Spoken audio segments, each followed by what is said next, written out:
In the beginning, there was no witch. There was only woman who knew things others did not.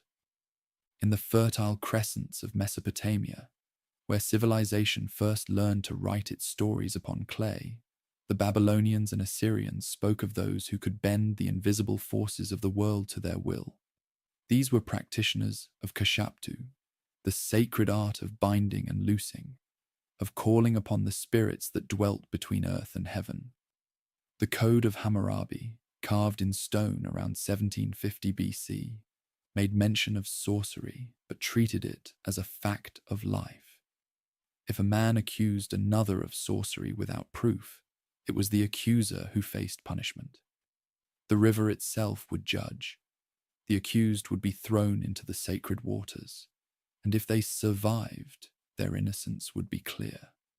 Magic could be real, could be beneficial, and false accusation was the greater crime.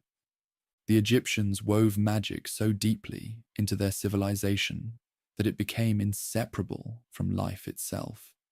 Magic was Heka, the force by which the gods had created the world, the power that kept the sun moving across the sky, the energy that would guide the dead through the afterlife.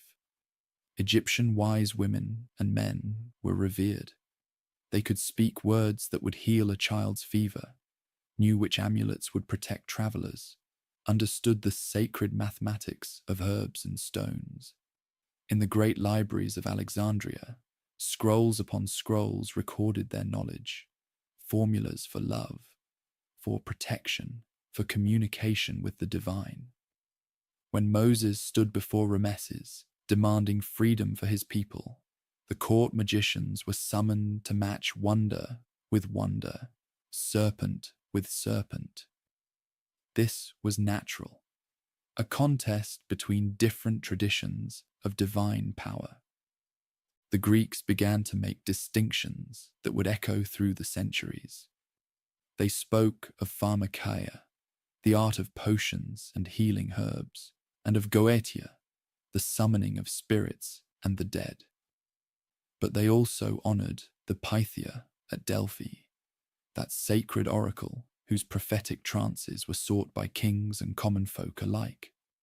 Greek magic lived in the borderlands between science and mystery. Thales predicted eclipses and was called a magician for it. Empedocles understood air pressure and was credited with supernatural powers. The wise women, the pharmakides, knew the secrets of plants, could ease childbirth or guide fevers back to health. They were consulted, not condemned. Rome inherited these traditions and made them practical. The Malefica and Beneficia practiced their arts openly in the early Republic. Pliny the Elder included magical practices alongside botanical knowledge in his natural history, seeing them as different aspects of the same human quest to understand the world. Roman law distinguished between magic that helped and magic that harmed, but focused on intent and effect, not the practice itself. Throughout these civilizations, magical knowledge was closely associated with the feminine divine. In Babylon, Ishtar ruled over love and war. In Egypt, Isis was the great sorceress who had gathered the scattered pieces of Osiris and spoken the words that brought him back to life. The Greeks had Hecate, keeper of crossroads and mysteries, and Circe, whose magic could transform men into beasts. These goddesses were complex and powerful, embodying the mystery of creation and destruction, of birth and death, of the cycles that governed all life. Their earthly servants carried the same complex power. They were midwives who could ease birth or prevent it, healers who could cure or poison, seers who could reveal or hide the future. They held essential knowledge, how to make difficult labor easier, which herbs would prevent conception, what rituals would ensure good harvest. This was dangerous knowledge, but it was sacred knowledge, carefully guarded and responsibly shared. These women were respected for their wisdom, feared perhaps for their power, but not hunted. As Christianity spread across the Mediterranean world, the old ways adapted and survived. In the forests of Germania, the Celtic lands, the wild reaches of Scandinavia, ancient practices continued. The Celtic druids were scholars and judges, as well as magical practitioners.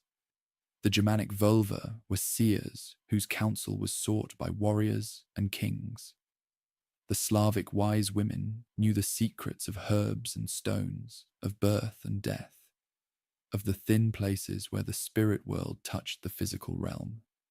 These traditions were old beyond memory, passed down from mother to daughter, preserved in songs and stories that predated the written word. When Christian missionaries began their work among these peoples, they often found allies rather than enemies. The wise women and cunning men understood healing and herbs, knowledge that could serve the new faith as well as the old. Many early saints were themselves practitioners of what would later be called magic. Saint Bridget of Ireland was associated with sacred flames and healing wells. St. Patrick was said to have driven out the serpents, perhaps describing his conquest of the old snake-worshipping traditions. The early church was remarkably tolerant of such practices. What mattered was the end, not the means. If a Christian woman could heal with herbs and prayers, if a converted wise man could predict weather and give good counsel, these were gifts from God to be celebrated. But the seeds of future persecution were being planted.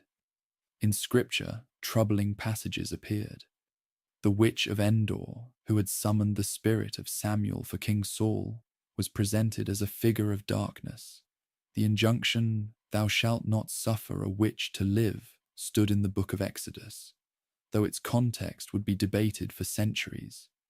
As Christianity evolved from persecuted sect to official religion of empire, its relationship with magic grew more dangerous.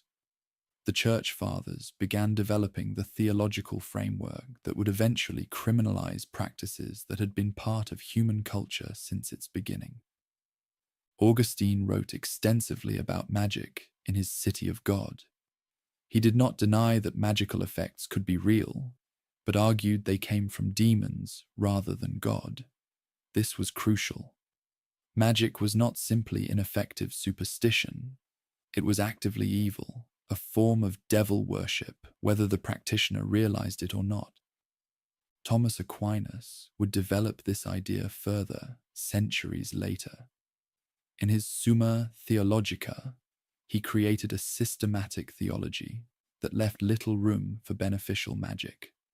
All supernatural effects that did not come directly from God must come from Satan. There could be no neutral middle ground, no ancient wisdom outside the Christian framework. Yet even as these ideas took root in scholarly minds, common people continued their old practices. Village wise women still helped with difficult births. Cunning men still found lost cattle and predicted weather. Herb wives still brewed healing potions and sold them at market fairs. The gap between official doctrine and lived reality remained vast. By the close of the first millennium after Christ, magic had not yet become crime. Folk practices continued alongside Christian devotion. The wise woman and parish priest often worked together, combining ancient herbal knowledge with Christian prayers, mixing pagan healing traditions with the new faith's emphasis on divine mercy. In the monasteries and cathedral schools, scholars were developing ideas that would prove deadly. In the legal codes of emerging nations, new definitions of crime and heresy were taking shape. The wise women and cunning folk could not have known what was coming. They continued their ancient work, helping where they could, healing what could be healed, standing at the end of one age and the beginning of another. The forces that would transform magic from mystery into heresy, that would make the wise woman into the witch, were already stirring. The medieval world was about to discover what human beings were capable of when fear was given official sanction and legal authority. The medieval world was about to discover what human beings were capable of when fear was given official sanction and legal authority. That discovery would begin not with witches, but with heretics. The machinery of persecution needed practice before it could perfect its deadly art. In the sun-drenched hills of southern France, where troubadours sang of courtly love and merchants grew rich on Mediterranean trade, lived a people who would become Christianity's first great internal enemy. The Cathars believed in two gods, one of light and spirit, one of darkness and flesh. They saw the material world as evil, created by Satan, and sought to escape it through rigorous purification. They rejected the Catholic Church's authority, its sacraments, its claims to be the sole path to salvation. To the Cathars, the Church itself was corrupt, worldly, satanic. They called the Pope the Antichrist and refused to swear oaths, pay tithes, or acknowledge any earthly authority in matters of the soul. Their perfecti lived lives of extreme asceticism, renouncing all worldly pleasures, while their believers lived normal lives until their final deathbed ritual, the consolamentum, which would purify them for the next world. Pope Innocent III watched this heresy spread through Languedoc with growing alarm. Here was a challenge to everything the Church represented, its authority, its wealth, its very reason for existence. In 1208, after his papal legate was murdered, possibly by a Cathar sympathizer, Innocent declared a crusade. But this would not be a crusade against distant Muslims in the Holy Land. This would be a crusade against Christians in Christian lands. The Albigensian Crusade, as it came to be known, would rage for 20 years. Northern French nobles, led by Simon de Montfort, descended on the prosperous south with papal blessing and the promise of plenary indulgences. At Béziers in 1209, when the Crusaders asked how to distinguish Catholics from Cathars among the city's population, the papal legate reportedly replied, "Kill them all, God will know his own." 20,000 people died that day.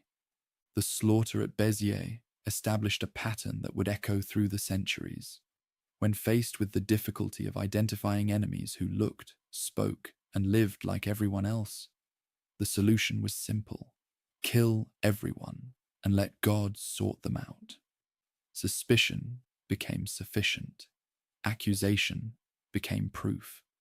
The burden of proving innocence fell on the accused, an impossible task when the crime was belief itself. But the Albigensian Crusade did more than perfect the techniques of mass murder. It created the institutional framework for systematic persecution. In 1233, Pope Gregory IX established the medieval Inquisition, a permanent judicial body tasked with rooting out heresy wherever it might hide. Unlike local bishops, who might be lenient or corrupt, the inquisitors answered directly to Rome. They had authority that transcended local law, local custom, local mercy. The Inquisition's methods were revolutionary in their efficiency. They would arrive in a town and announce a period of grace. Confess your heresy voluntarily, denounce your neighbors, and receive only light penance. When the grace period ended, the real work began. Anonymous accusations were encouraged. Torture was permitted to extract confessions. Property was confiscated to fund the proceedings. Those who confessed might live, though they would be ruined. Those who maintained their innocence faced the flames. The inquisitors developed questionnaires designed to trap the unwary. They asked about beliefs, about practices, about neighbors and friends. They created files and records, tracking bloodlines and associations across generations. They turned communities against themselves, making every citizen a potential informer, every conversation a potential trap. This machinery, created to destroy the Cathars, would prove adaptable to other threats. When the last Cathar perfect was burned at Montségur in 1244, the Inquisition did not disband. It found new enemies, new heresies, new reasons to exist. It had learned too much to simply disappear. The next great target would be even more shocking in its audacity.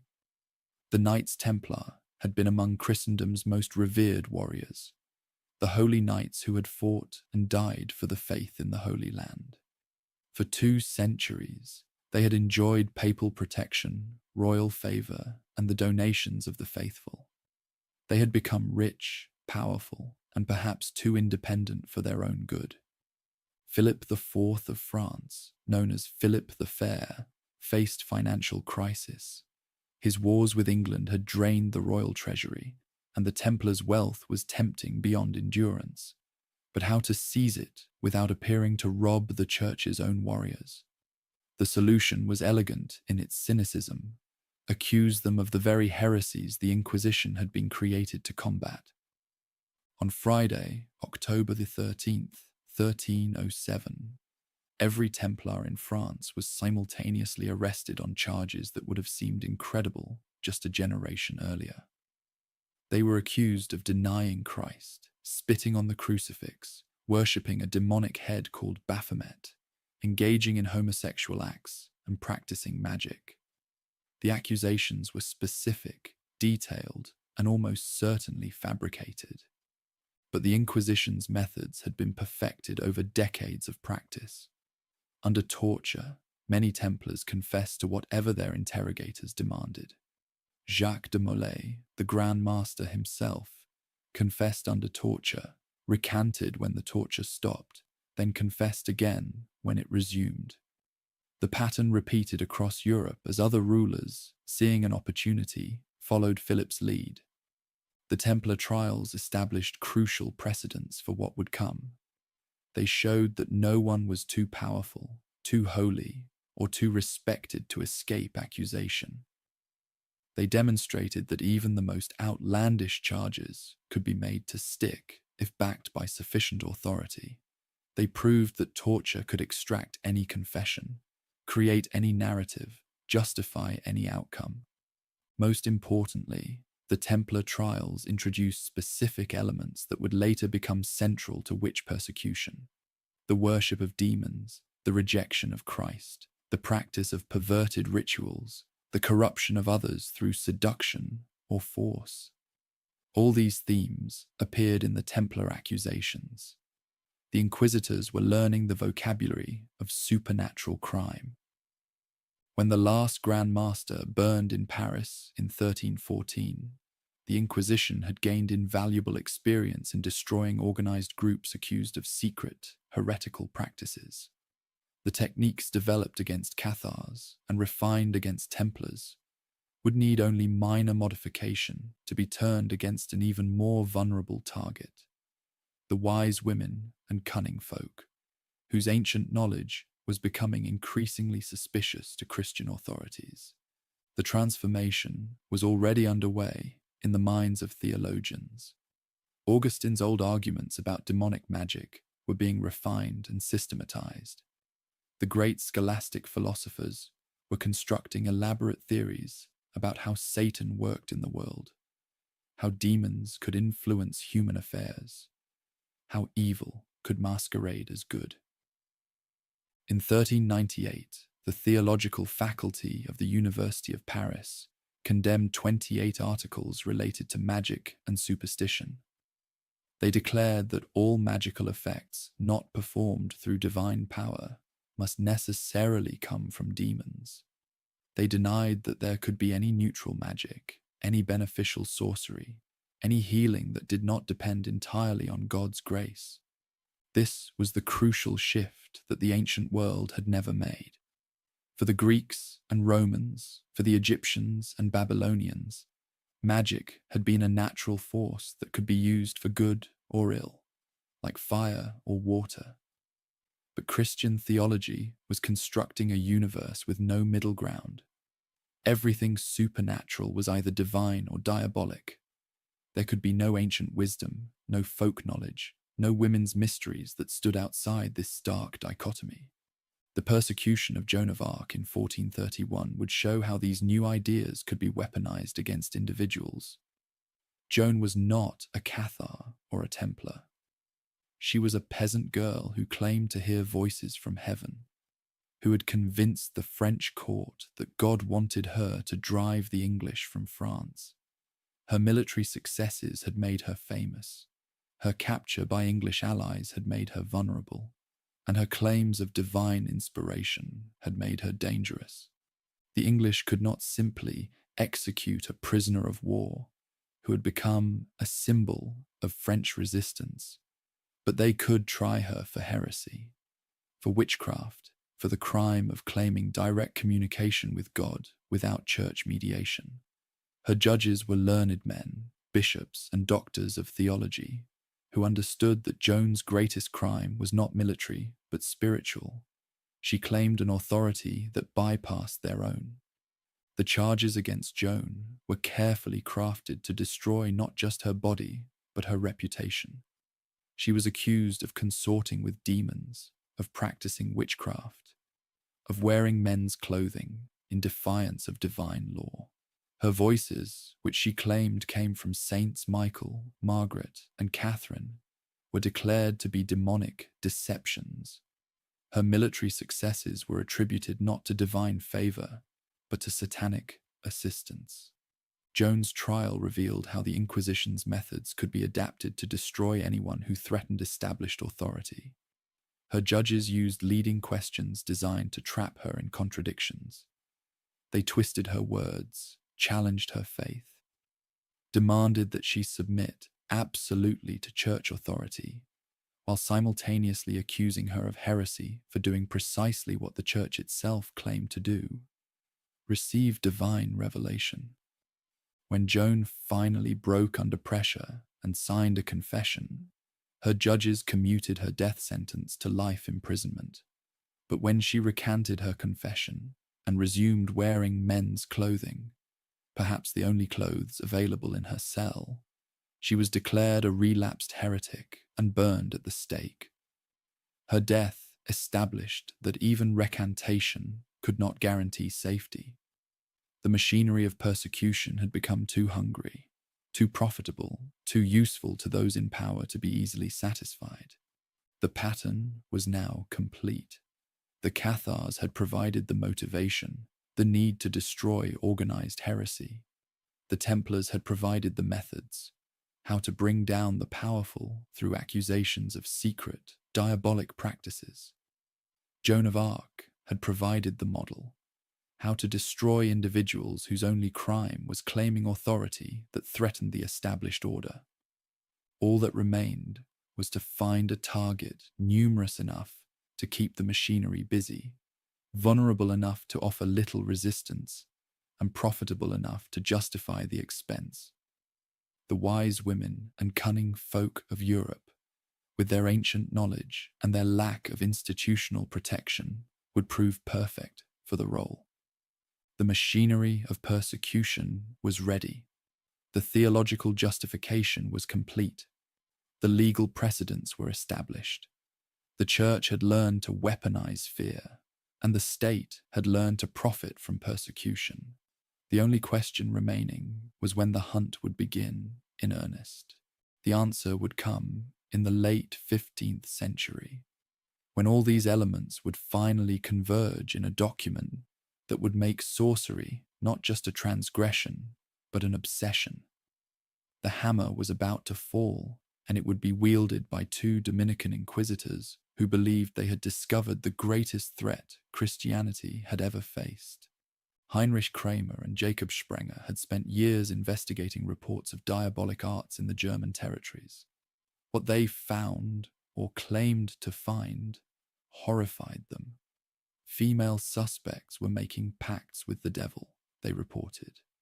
They were flying through the night to attend demonic assemblies called sabbats. They were killing babies, spoiling crops, causing impotence in men and sterility in women. They were practicing maleficium on a scale that threatened the very fabric of Christian society. But when Kramer and Sprenger tried to prosecute these cases, they encountered resistance. Local authorities questioned their evidence. Bishops challenged their methods. Even some fellow inquisitors expressed doubt about the reality of the threats they described. The problem was not a lack of laws against spellcraft. Those had existed for centuries. The problem was a lack of conviction that such occult practices represented an urgent, widespread danger requiring immediate and drastic action. The solution came from the highest authority in Christendom. On December 5th, 1484, Pope Innocent VIII issued the bull Summis Desiderantes Affectibus, desiring with supreme ardor. The document was brief, barely a few hundred words, but its impact would be measured in hundreds of thousands of lives. The bull declared that the diabolical arts were real, their offences were genuine, and their threat to Christian society was imminent. It specifically named the German territories as infected regions where many persons of both sexes, unmindful of their own salvation and straying from the Catholic faith, have abandoned themselves to devils, incubi, and succubi. These spell workers, the Pope declared, were causing harm to people, animals, and crops through their sorceries, spells, conjurations, and other accursed charms and crafts, enormities, and horrid offences. More crucially, Summis Desiderantes gave Kramer and Sprenger explicit papal authority to investigate, prosecute, and punish these practices throughout the German territories. Local authorities who had previously resisted or obstructed their work were now commanded to assist them. Any interference with their investigations would be considered interference with the Pope's direct orders. But Innocent VIII's bull was only the beginning. Kramer and Sprenger understood that papal authority alone would not be enough to convince skeptical judges, reluctant bishops, and doubting authorities. They needed something more comprehensive, more persuasive, more systematically terrifying. They needed a manual that would explain not just that the diabolic arts existed, but how to identify their practitioners, how to prosecute them, and why every Christian had a duty to hunt them down. In 1487, 3 years after the papal bull, they published the Hammer, the treatise known formally as the Malleus Maleficarum. The timing was perfect. Johannes Gutenberg's printing press had been in operation for barely 30 years, but already it was revolutionizing the spread of ideas. The manual would become one of the first bestsellers of the printing age, reprinted dozens of times and translated into multiple languages. The Hammer was structured as a comprehensive guide to maleficium in 3 parts. The first proved that such practitioners existed and that denying their existence was itself heretical. The second explained their methods, how they made pacts with demons, how they attended Sabbats, how they caused harm through occult practices. The third provided detailed instructions for their prosecution, how to identify suspects, how to extract confessions, how to overcome legal obstacles that might protect the accused. What made the manual so powerful was not just its papal imprimatur, but its appearance of scholarly rigor. Kramer and Sprenger cited classical authorities, quoted biblical passages, referenced legal precedents, and provided case studies from their own investigations. They created a systematic demonology that explained how the devil operated in the world and why he chose to work primarily through women. The question of why female suspects were more susceptible to the occult received extensive treatment in the manual. The authors argued that women were naturally weaker in faith, more carnal in their desires, more credulous and impressionable than men. They were more prone to extremes. When good, they could be very good, but when evil, they surpassed men in wickedness. Their very name, femina, was said to derive from phi minus, less faith. Women's sexuality was particularly dangerous, the manual claimed. The devil used sexual temptation to ensnare them, offering pleasures that their weak natures could not resist. Once corrupted, these village widows became active agents of evil, seducing others into the devil's service. The stereotypical magic worker began to take shape, an older woman, often widowed, living on the margins of society, practicing folk medicine or midwifery, possessing knowledge that seemed inexplicable to her neighbors. The hammer also provided detailed instructions for conducting trials. It explained how to overcome legal protections that might shield the accused. Normal rules of evidence could be relaxed, it argued, because maleficium was a crime and exceptum, an exceptional offense that threatened the very foundations of society. Anonymous accusations should be accepted because witnesses might fear occult retaliation. Torture was not only permitted but recommended, because demons would help their servants resist ordinary questioning.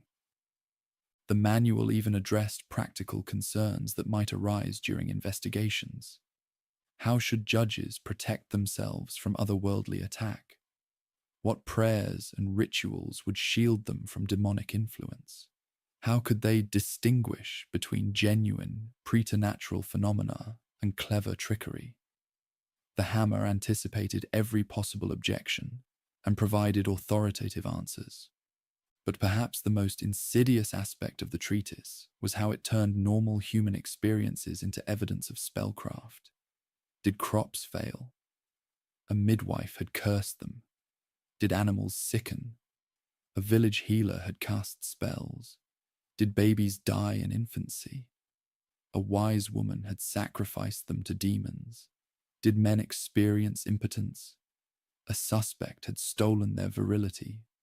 The manual created a worldview in which every misfortune could be traced to occult malice, and every instance of occult malice pointed toward the local midwife.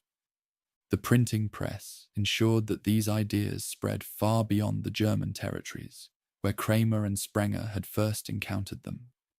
Copies of the hammer reached France, Italy, Spain, England, and eventually the New World.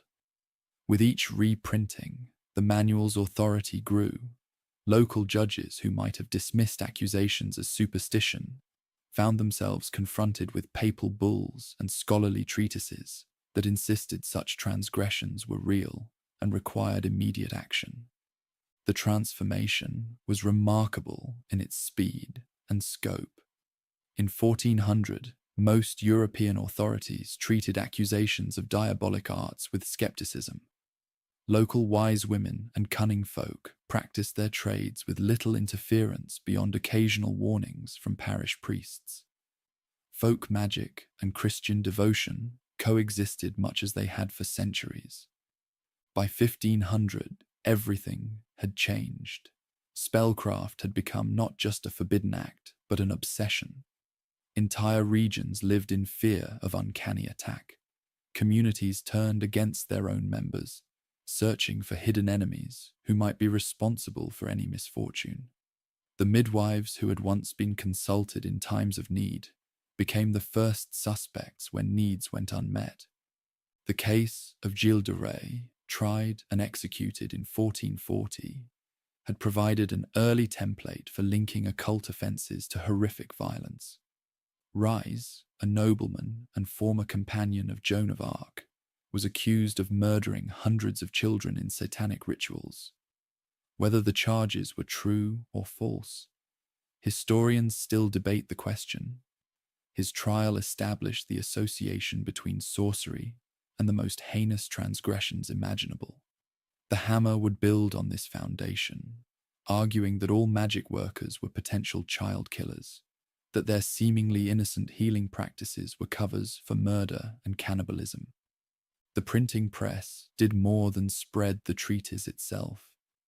It created an entire literature of persecution, as local authorities published accounts of their own trials and investigations.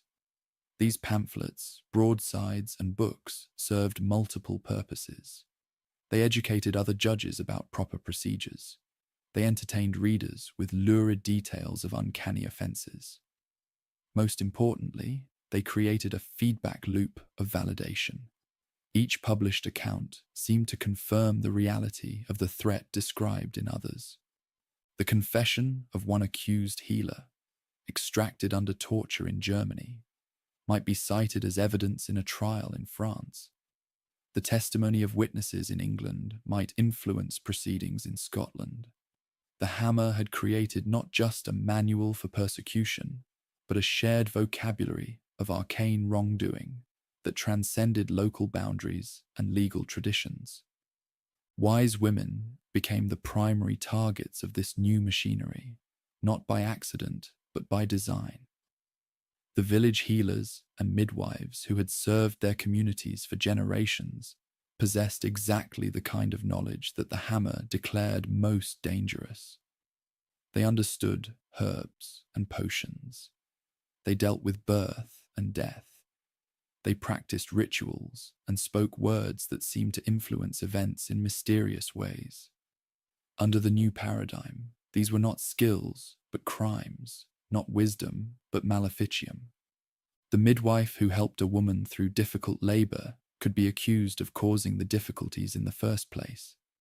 The herb woman who brewed remedies for common ailments could be charged with brewing poisons. The wise woman who predicted weather or found lost objects could be condemned for consorting with demons.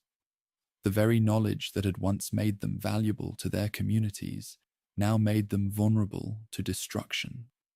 The manual had created a perfect trap. It defined sorcery so broadly that almost any woman could be accused, yet provided such detailed evidence that guilt seemed obvious once charges were filed. It made denial of maleficium itself heretical, ensuring that even skeptical authorities would be reluctant to challenge accusations too vigorously. It turned communities into surveillance networks where neighbors watched neighbors for signs of preternatural offense. By the early 16th century, the foundations were complete. The theological framework existed to justify persecution. The legal mechanisms existed to carry it out. The popular literature existed to spread fear and suspicion. The institutional machinery existed to process accusations and extract confessions. All that remained was for the right combination of circumstances to trigger the great hunts that would consume Europe for the next 2 centuries. Those circumstances were already forming. Religious warfare between Catholics and Protestants would create uncertainty and paranoia. Economic disruption would leave communities searching for scapegoats. Climate change would bring harsh winters and failed harvests that required explanation. Political instability would make authorities eager to demonstrate their vigilance against hidden enemies. The hammer had fallen. The hunt was about to begin in earnest. Those circumstances were already forming in the cold, uncertain world of the late 15th and early 16th centuries. What followed would be 2 centuries of terror that consumed hundreds of thousands of lives and transformed the very meaning of fear in European society. The timing was not coincidental. Europe in 1500 was a continent in crisis. The medieval world was dying, but what would replace it remained unclear. The Protestant Reformation had shattered religious unity, creating competing versions of Christian truth that viewed each other as heretical.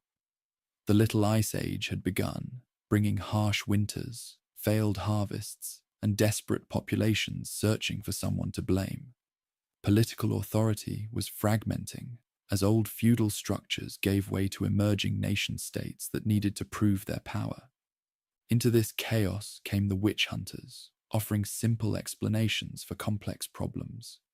Crops failed because witches cursed them. Children died because witches sacrificed them. Livestock sickened because witches cast spells. Wars raged because witches served enemy powers. Every misfortune had a face, every catastrophe had a cause, and every cause could be eliminated if authorities had the will to act. The German territories, fragmented into hundreds of competing jurisdictions, became the epicenter of the persecution. Here, the Holy Roman Empire's weakness created a power vacuum that local princes and bishops rushed to fill. Demonstrating zeal against witchcraft became a way to prove religious orthodoxy and political authority simultaneously. The very fragmentation that made Germany ungovernable made it perfect hunting ground for those who sought to make their reputations in witches' blood. Julius Ector, Prince-Bishop of Würzburg, understood this dynamic perfectly. When he took power in 1573, his territory was economically struggling and religiously divided. The Counter-Reformation demanded that Catholic territories prove their devotion by purging Protestant influences, but Ector found an even more dramatic solution. He would purge the witches whose supernatural crimes threatened all Christians, Catholic and Protestant alike. Under Ector's direction, Würzburg became a laboratory of persecution. His courts developed new techniques for identifying witches, new methods for extracting confessions, new systems for processing the accused efficiently. Between 1626 and 1631, over 600 people were burned in Würzburg alone. The smoke from the pyres became so constant that visitors reported the city smelled perpetually of charred flesh. Ector's methods were copied by his neighbour, Gottfried Johann Georg Fuchs Dornheim, Prince Bishop of Bamberg. Dornheim went even further, establishing a specialized court devoted entirely to witch trials. He built a special prison called the Malefizhaus, the Evil House, designed specifically for holding and torturing accused witches. Between 1626 and 1631, over 1,000 people died in Bamberg's flames. These were not random persecutions driven by popular hysteria. They were systematic campaigns organized by educated authorities who understood exactly what they were doing. The prince-bishops kept careful records, maintained detailed procedures, and created administrative systems that could process accusations efficiently. They turned persecution into a science, suffering into a bureaucracy. The pattern spread across Germany like fire in dry wood. In Trier, another prince-bishop named Peter Binsfeld orchestrated trials that killed over 1,000 people. The persecution was so thorough that entire villages were left nearly empty, their populations either burned or fled. In some communities, only 1 or 2 women of childbearing age survived. The demographic impact would be felt for generations. But Germany was only the beginning. The Counter-Reformation carried the witch-hunting fervor into other Catholic territories. France, despite its stronger central authority, experienced devastating outbreaks of persecution. The Parliament of Paris eventually tried to restrain the trials, but regional courts continued the hunts. Between 1580 and 1650, thousands died in French fires. Switzerland, despite its reputation for sober practicality, proved equally susceptible to the mania. The mountainous terrain and isolated communities provided perfect conditions for accusations to flourish. Neighbors who had nursed grievances for years found new ways to settle old scores. The wise women who had helped communities survive harsh alpine winters became the scapegoats for those same winters' worst effects. The hunts crossed religious boundaries with disturbing ease. Protestant territories proved just as eager to burn witches as Catholic ones. The Reformation had not eliminated belief in supernatural evil. It had merely changed the authorities responsible for combating it. Lutheran and Calvinist ministers proved as zealous as Catholic inquisitors. in identifying and destroying the devil's servants. Scotland, newly Protestant and fiercely independent, created its own unique contribution to the persecution. King James VI, later James I of England, became personally obsessed with witchcraft after experiencing what he believed was supernatural attack. In 1590, storms delayed his return from Denmark with his new bride. Investigations revealed a conspiracy of witches who had allegedly raised the storms to prevent the royal marriage. The North Berwick witch trials that followed established James as one of Europe's most enthusiastic witch hunters. He personally attended interrogations, suggested new tortures, and even published a treatise on witchcraft called Demonology. When he inherited the English throne in 1603, he brought his obsessions south with him. England had been relatively restrained in its approach to witchcraft until James's arrival. The English legal system's protections for the accused, combined with skeptical attitudes among educated elites, had limited the scope of persecution. But James's influence, combined with growing Puritan pressure for moral reform, created new opportunities for accusers. The Pendle witch trials of 1612 would become England's most famous witch hunt, though far from its largest. In the remote hills of Lancashire, two families, the Devices and the Whittles, found themselves at the centre of accusations that spiralled out of control. What began as neighbourly disputes over theft and trespass became a supernatural conspiracy involving 12 defendants, 10 of whom were executed. The Pendle trials were notable not for their size, but for their documentation.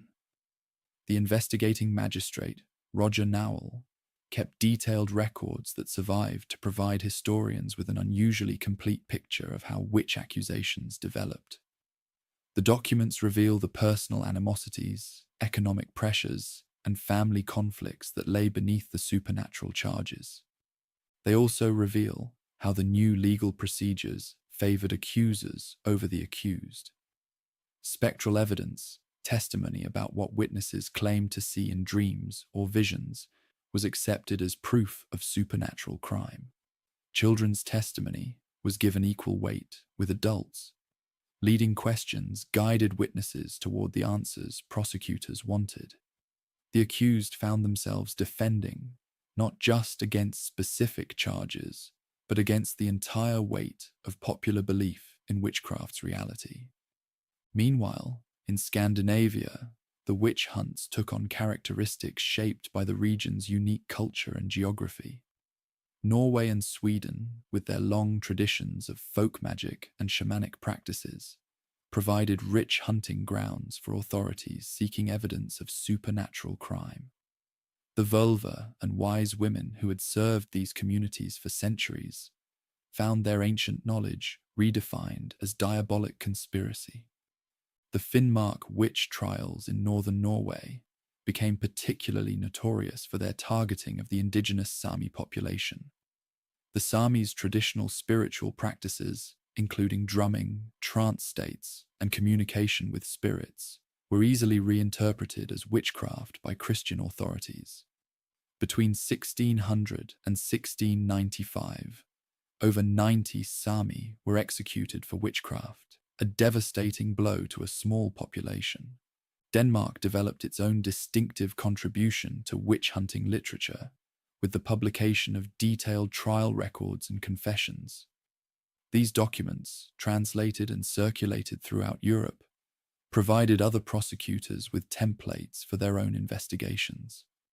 The standardization of witch trial procedures across different countries was aided significantly by this international exchange of information. The economic dimensions of the witch hunts became increasingly apparent as the persecutions intensified. In many jurisdictions, the property of convicted witches was confiscated to pay for the costs of their trials and executions. This created perverse incentives for authorities to target wealthy defendants whose assets could fund further prosecutions. Widows who had inherited property were particularly vulnerable, as were successful merchants whose prosperity might seem suspicious to struggling neighbors. The trials themselves became profitable enterprises. Professional witch-finders emerged who charged fees for their services in identifying supernatural criminals. Torture devices were manufactured and sold to courts that wanted to extract more effective confessions. Executioners commanded premium prices for their expertise in dispatching large numbers of condemned witches efficiently. The clergy found new roles as experts in supernatural crime. Parish priests became investigators, collecting gossip and accusations from their parishioners. Bishops became judges, pronouncing on the guilt or innocence of the accused. Theologians became authorities, explaining how diabolic magic operated and why it threatened Christian society. The church, which had once provided sanctuary for the accused, became the institution most responsible for their destruction. But perhaps the most disturbing aspect of the great European witch hunts was how they transformed communities into surveillance networks. Neighbors watched neighbors for signs of supernatural crime. Children denounced parents, wives accused husbands, friends betrayed friends.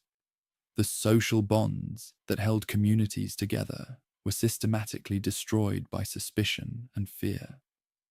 The accused found themselves in impossible situations. Confession meant death, but might spare family members from suspicion. Denial meant more torture and eventual execution anyway. Naming accomplices might save one's own life, but condemned others to the flames. The witch trials created moral dilemmas that had no good solutions, choices that destroyed souls even before they destroyed bodies. As the 17th century progressed, the machinery of persecution reached industrial efficiency. Courts processed dozens of cases simultaneously. Execution sites operated continuously during peak hunting seasons. Record-keeping systems tracked accusations, confessions, and property seizures with bureaucratic precision. The witch hunt had become a permanent feature of European life, as regular and predictable as the harvest seasons. Yet even at the height of the persecution, voices of doubt were beginning to emerge. A few brave individuals started questioning whether the confessions extracted under torture were reliable, whether the evidence of supernatural crime was sufficient, whether the cost in human lives was justified by the threat being combated. These early skeptics would face accusations of witchcraft themselves, but their courage would eventually help bring the great hunts to an end. For now, however, the fires burned across Europe with terrifying regularity. Yet even at the height of the terror, voices of doubt were beginning to emerge. A few brave individuals started questioning whether the confessions extracted under torture were reliable, whether the evidence of occult crime was sufficient, whether the cost in human lives was justified by the threat being combated. These early skeptics would face charges of maleficium themselves, but their courage would eventually help bring the great purges to an end. The first major challenge to the spell-hunting orthodoxy came from an unexpected source, an English country gentleman named Reginald Scot. In 1584, Scott published The Discovery of Witchcraft, a systematic demolition of the beliefs that underpinned the crackdown. Scott was not a radical or a heretic. He was a conservative Protestant who believed deeply in God's power and the devil's reality. But he also believed that most of what passed for the diabolic arts was either natural phenomena misunderstood or deliberate fraud designed to deceive the gullible. Scott's approach was methodical and devastating. He examined the classical sources that prosecutors cited, showing how they had been misinterpreted or taken out of context. He analyzed the confessions extracted under torture, demonstrating how leading questions and physical agony could produce any narrative prosecutors desired. He investigated the supposed magical effects attributed to occult practitioners, revealing natural explanations for most phenomena, and suggesting that the remainder were simple tricks performed by con artists. Most dangerously, Scott challenged the theological foundations of the campaign. If God was truly omnipotent, he argued, why would he permit the devil to grant real supernatural powers to human beings? Would this not make Satan a rival deity, capable of miraculous works that rivaled God's own? The logic was uncomfortable but compelling. Either these individuals possessed no real powers, or God was not truly supreme. The discovery of witchcraft was immediately controversial. King James VI of Scotland was so offended by the book that he wrote his own treatise, Demonology, partly as a direct response to Scott's arguments. James ordered copies of Scott's book burned when he became King of England. But the ideas had already spread too widely to be suppressed entirely. Scott's skepticism found echoes in other parts of Europe, though often expressed more cautiously. In the Netherlands, a Dutch Reformed minister named Balthazar Bekker published The Enchanted World in 1691, arguing that the devil's power over the physical world was far more limited than prosecutors claimed. Bekker did not deny the existence of evil spirits, but he questioned whether they could actually perform the dramatic effects attributed to them in spellcraft proceedings. Becker's work was translated into multiple languages and sparked fierce debates throughout Protestant Europe. Conservative clergy denounced him as a dangerous skeptic who undermined faith in Scripture. Progressive intellectuals praised him as a voice of reason in an age of superstition. The controversy revealed how deeply divided European intellectual life had become on questions of otherworldly belief. But perhaps the most influential skeptical voice came from within the Catholic Church itself. Friedrich Spee was a Jesuit priest who had served as confessor to condemned defendants in the German territories during the height of the purges. What Spee witnessed in the torture chambers and execution grounds of Würzburg and Bamberg changed him forever. Spee had entered his confessorial duties believing in the reality of diabolic conspiracies and the necessity of the prosecutions. He expected to encounter evil women who had sold their souls to Satan for arcane power.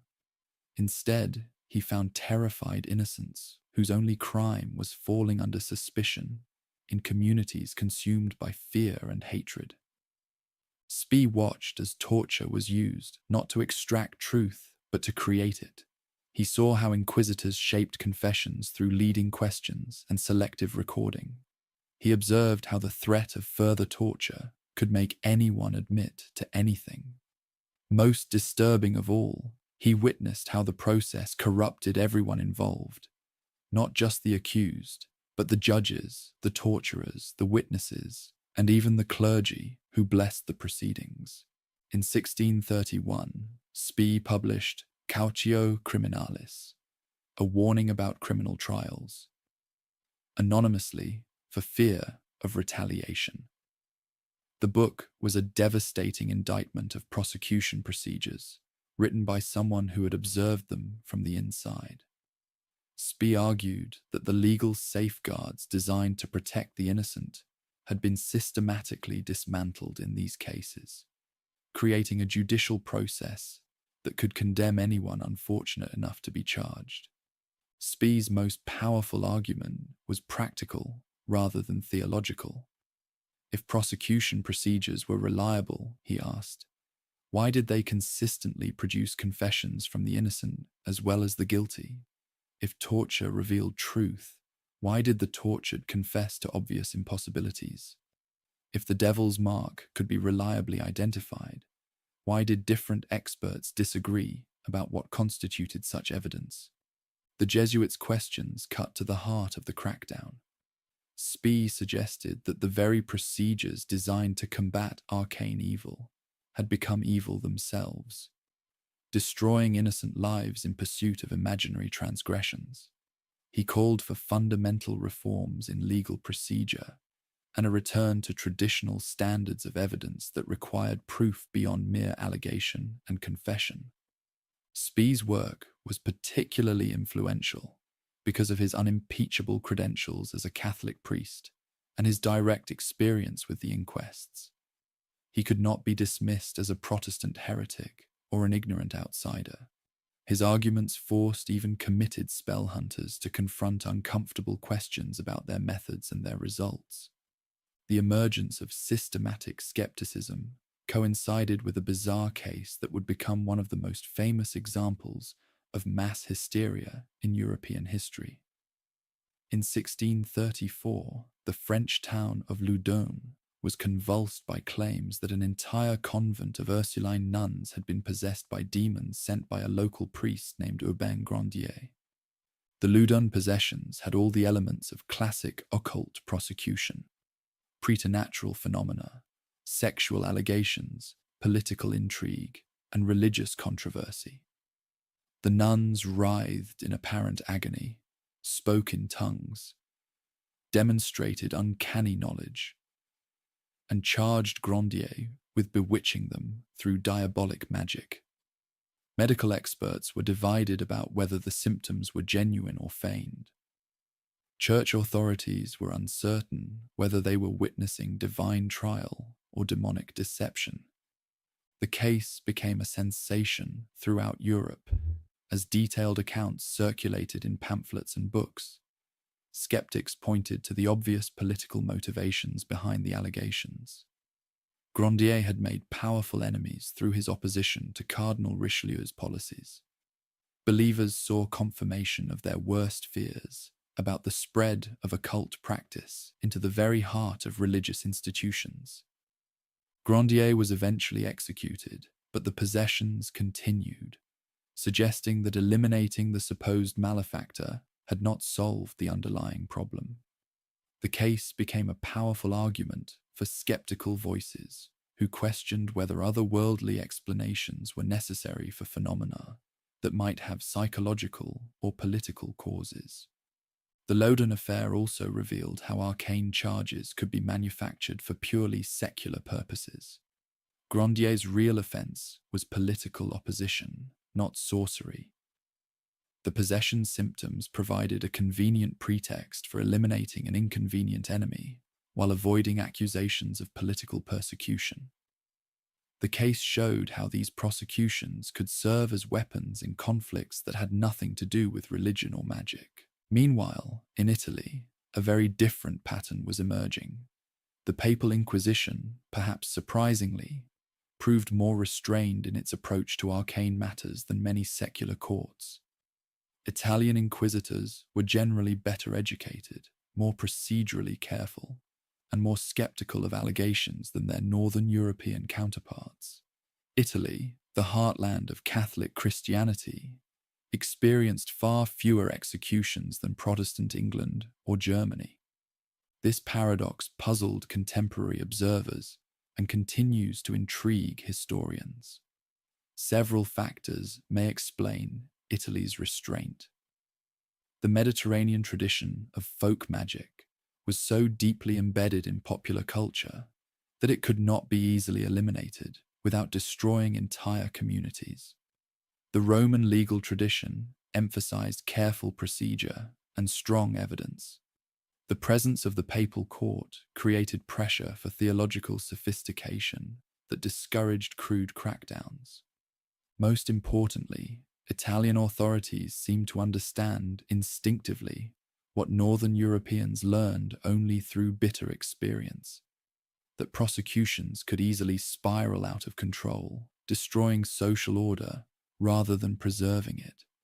The restraint shown by Italian courts may have reflected practical wisdom rather than skeptical philosophy. Eastern Europe presented yet another pattern. In Poland, Hungary, and other regions, arcane beliefs blended with vampire mythology to create unique forms of supernatural fear.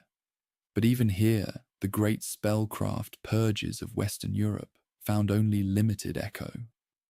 Orthodox Christianity's different theological traditions, combined with political structures that emphasized local autonomy, created barriers to systematic terror. Russia, in particular, remained largely immune to the hysteria that consumed its Western neighbors. The Orthodox Church's approach to folk magic was more tolerant, incorporating many traditional practices rather than condemning them outright. Russian authorities were more concerned with political rebellion than with arcane crime, and their legal traditions did not easily accommodate the procedural innovations that made Western prosecutions so deadly. These regional variations suggested that the Great Crackdown was not an inevitable response to universal human fears, but a specific historical phenomenon shaped by particular combinations of religious, legal, and political factors. The fact that some regions largely escaped the purge, while others were devastated by it, provided powerful evidence for skeptics who argued that the campaign reflected human weakness rather than genuine threat. By the middle of the 17th century, the accumulated weight of skeptical argument was beginning to tell. Legal scholars were calling for procedural reforms. Medical experts were offering natural explanations for supposed preternatural phenomena. Even some clergy were questioning whether the costs of the campaign outweighed its benefits. The skeptics faced enormous obstacles. They were challenging not just popular beliefs, but institutional interests that had grown powerful through the terror. Prosecutors had built careers on their expertise in arcane crime. Courts had become dependent on confiscated property to fund their operations. Communities had invested so much in the reality of the threat that admitting error seemed impossible. Yet the voices of reason persisted, growing stronger and more confident with each passing year. They offered alternative explanations for the phenomena that had terrified Europe for centuries. They demonstrated the unreliability of evidence that had seemed conclusive. Most importantly, they showed that societies could function perfectly well without constant vigilance against otherworldly enemies. The battle between skepticism and credulity would continue for decades, but the outcome was no longer in doubt. Reason had found its voice in the darkness, and that voice was growing too strong to be silenced by the flames. The most disturbing aspect of the witch hunts was not their scale or their brutality, but their systematic targeting of females. The statistics are stark and undeniable. Between 75 and 85% of those executed for maleficium were female. This was not coincidence or accident. It was the logical result of beliefs, institutions, and social structures that made them particularly vulnerable to accusations of supernatural crime. The Malleus Maleficarum had established the theological framework that made females the primary targets of persecutors. Its authors argued that they were naturally more susceptible to diabolic temptation because of their inferior spiritual nature. They were more credulous, more carnal, more emotional than men. Their very biology made them unreliable. They were subject to monthly cycles that affected their judgment. They experienced childbirth and menopause in ways that seemed to connect them to mysterious natural forces. But the Malleus went beyond simple misogyny to create a systematic theory of feminine evil. Female sexuality was particularly dangerous because it could be used to corrupt men. A person who made a pact with the devil did not simply damn herself. She became an active agent of recruitment, using her sexual power to draw others into Satan's service. The seductive spell worker became a standard figure in trial testimony, described in lurid detail that revealed as much about male fears as arcane crimes. The stereotype of the malefactor crystallized around the figure of the older, independent person living on the margins of society. She was typically widowed, which meant she lacked male protection and supervision. She was often poor, which made her dependent on charity and prone to resentment when help was refused. She was frequently involved in traditional domestic occupations, brewing, healing, midwifery, herb gathering, that required knowledge that seemed mysterious to her neighbors. Most dangerously, she often possessed some measure of autonomy. Widowhood, despite its hardships, could free individuals from direct male control in ways that marriage never did. Widows could own property, make business decisions, and speak freely in ways that married individuals could not. This independence was precisely what made them threatening to a social order built on subordination. The wise folk and midwives who had served their communities for generations found their traditional knowledge reinterpreted as evidence of diabolic conspiracy. The midwife who helped others through difficult labor was accused of causing those difficulties in the first place. Her knowledge of herbs that could ease pain or prevent conception was redefined as expertise in poisons and abortifacients. Her presence at births and deaths was seen as evidence that she controlled these natural processes through supernatural means. The transformation of healing knowledge into criminal evidence was particularly tragic because it destroyed traditions that had served generations for millennia. The village healer had been the repository of medical knowledge specifically related to reproductive and gynecological experience, pregnancy, childbirth, menstrual difficulties, menopause, contraception. This knowledge had been carefully preserved and transmitted across time, creating an informal network of expertise that complemented and sometimes competed with male-dominated medicine. Arcane prosecutions systematically dismantled this network. As folk healers were burned, their knowledge died with them. As healing practices were redefined as sorcery, others became afraid to learn or practice traditional remedies. The informal medical system that had long addressed reproductive needs was replaced by formal medicine dominated by university-trained men who often knew little about such specific health concerns. The economic dimensions of these purges also disproportionately affected females. In many communities, widows controlled significant property that they had inherited from their husbands. These assets made them attractive targets for confiscation proceedings that could fund further prosecutions. A wealthy individual charged with sorcery faced not only execution, but the seizure of property that might otherwise have passed to her children or relatives. The brewing and selling of ale, a traditional domestic occupation in many parts of Europe, came under particular suspicion. Those who brewed beer were often accused of using magical ingredients or supernatural assistance to improve their products. The competitive nature of the brewing trade meant that successful brewers inevitably had rivals who might benefit from accusations of maleficium. As male-dominated guilds began to take control of beer production, the independent brewsters who had dominated the trade found themselves increasingly vulnerable to supernatural charges. Marriage patterns also influenced vulnerability to arcane allegations. Those who never married were suspected of rejecting their natural role and therefore being available for diabolic seduction. Individuals who married multiple times, especially if their spouses died young, were suspected of using supernatural means to eliminate inconvenient partners. Those who remained childless were thought to have rejected motherhood in favor of serving Satan. Even individuals who bore many children could be accused of using diabolic assistance to ensure easy deliveries or healthy offspring. The interrogation techniques developed for arcane cases were specifically designed to exploit what prosecutors saw as feminine weaknesses. Suspects were considered more likely to confess under pressure, more susceptible to emotional manipulation, more prone to betraying accomplices to save themselves or their children.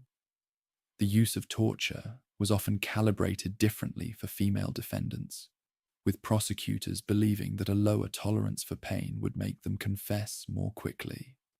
Sexual accusations formed a central part of many proceedings. reflecting deep anxieties about female sexuality that extended far beyond supernatural concerns. Those charged with sorcery were routinely accused of sexual congress with demons, participation in orgies at sabbats, and seduction of innocent individuals. These charges allowed prosecutors and audiences to explore sexual fantasies under the guise of religious investigation. The Sabbat, the supposed gathering where malefactors met to worship Satan, was described in explicitly sexual terms. Attendees were said to have intercourse with demons, participate in group sexual activities, and perform perverted rituals that combined sexuality with blasphemy. These descriptions were recorded in meticulous detail in hearing records, creating a pornographic literature disguised as legal documentation.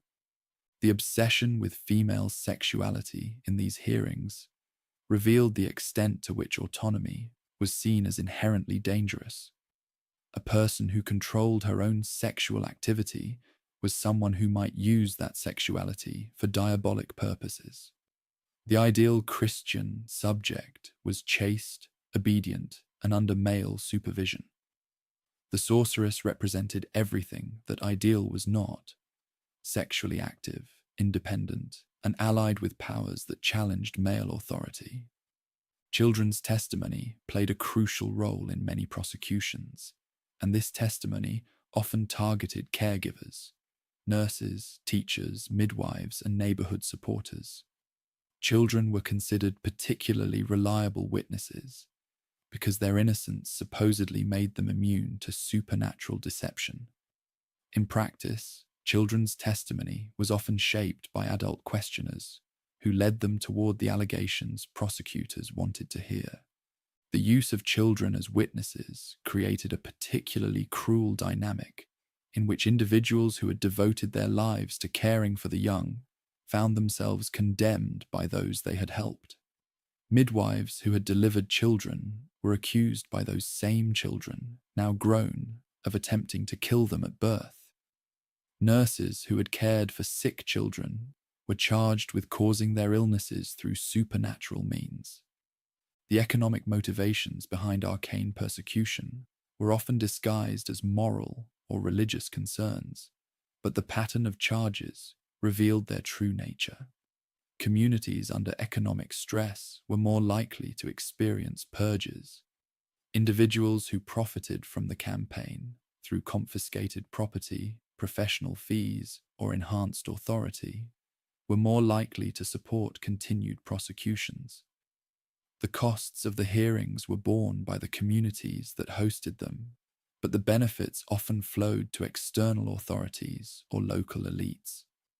Female property rights, such as they were, provided additional motives for allegations. An individual who inherited significant assets from a spouse or family became a target not only for the property itself, but for the independence that property represented. By charging such people with sorcery, communities could justify seizing assets while eliminating individuals whose very existence challenged traditional gender roles. The intersection of gender, property, and supernatural accusation was particularly visible in cases involving healers and merchants. Those who achieved economic success through their own efforts were especially vulnerable because their prosperity seemed to require explanation. If a person could not succeed through normal means, and social prejudices ensured that normal means were often closed to females, then diabolic assistance provided a convenient explanation for investigators and a justification for confiscation. Religious authority reinforced these patterns by providing theological justification for feminine subordination and punishment. Spirituality that operated outside official church channels was automatically suspect. Those who claimed direct religious experience, prophetic visions, or healing powers were challenging the male monopoly on religious authority. Even when such claims were initially accepted, they could easily be reinterpreted as diabolic deception if political circumstances changed. The cult of the Virgin Mary provided a paradoxical backdrop to supernatural purges. Mary represented ideal femininity, pure, obedient, devoted to serving God's will rather than her own desires. The malefactor represented her exact opposite, corrupt, rebellious, devoted to serving Satan's purposes. This theological framework made it impossible for females to claim a middle ground between sainthood and sorcery. Any individual who displayed independence, knowledge, or power beyond what was considered appropriate for their sex risked being classified as a servant of evil. As the crackdowns reached their peak in the late 16th and early 17th centuries, entire communities became convinced that they were under siege by armies of malevolent suspects. The stereotype of the malefactor as an older, independent, knowledgeable individual became so firmly established that accusation was almost automatic when misfortune struck. If crops failed, if children died, if livestock sickened, the first suspects were always those who fit the profile that centuries of terror had created. The systematic targeting of female individuals in arcane prosecutions represented more than simple prejudice or superstition. It was a coordinated assault on autonomy, knowledge, and authority that reshaped European society in fundamental ways. By destroying the wise folk who had preserved traditional knowledge, by criminalizing the healing practices that had served reproductive needs, by creating an atmosphere of suspicion around any person who displayed unusual knowledge or independence. The purges transformed gender relations in ways that would endure long after the cases themselves ended. The witch hunts transformed gender relations in ways that would endure long after the hearings themselves ended. But to understand how this transformation was accomplished, we must examine the machinery of allegation and prosecution that made it possible. Over the course of 2 centuries, European authorities refined the art of identifying, trying, and executing diabolic suspects into a deadly science that could destroy almost anyone unfortunate enough to fall under suspicion. The process typically began with a denunciation. Sometimes this came from a neighbor who blamed recent misfortunes on supernatural malice.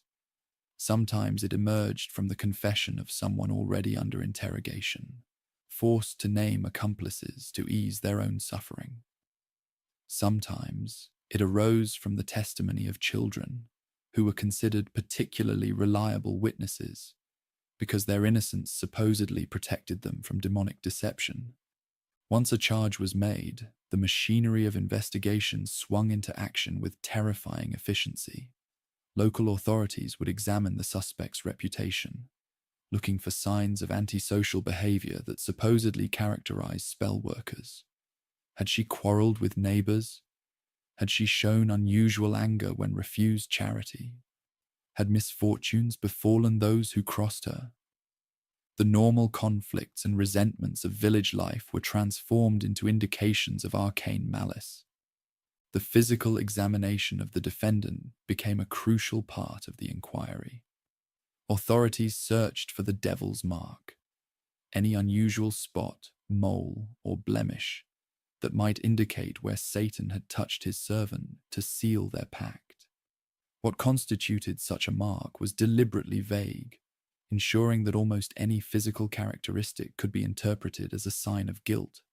Birthmarks, scars, moles, or even places where repeated pricking failed to produce blood or pain could all be identified as occult signs. The search for devil's marks was performed by professional prickers who traveled from tribunal to tribunal with their specialized needles and expertise. These men commanded substantial fees for their services and had obvious incentives to find signs of guilt. They developed elaborate theories about where such marks were most likely to appear and what characteristics made them recognizably supernatural rather than natural. Water tests provided another supposed method for identifying malefactors. The charged individual would be bound and thrown into a river or pond under the theory that water, being pure and holy, would reject those who had made pacts with evil. If the suspect floated, they were deemed guilty and would be retrieved for execution. If they sank, they were innocent but would likely drown anyway. The water test was gradually abandoned in most jurisdictions, not because authorities recognized its futility, but because it was seen as forcing God to perform miracles on demand. Sleep deprivation emerged as one of the most effective techniques for breaking down resistance. Suspects would be kept awake for days at a time, with guards ensuring they could not rest even for moments. Exhausted prisoners became confused, suggestible, and desperate to end their torment through any means necessary. Many confessions extracted through sleep deprivation contained obvious impossibilities and contradictions, but these were usually ignored or explained away as signs of demonic influence. The formal interrogation process was designed to extract not just admissions, but detailed narratives that would satisfy popular expectations about arcane conspiracy. Suspects were questioned about their pacts with the devil, their attendance at sabbats, their methods of causing harm through maleficium.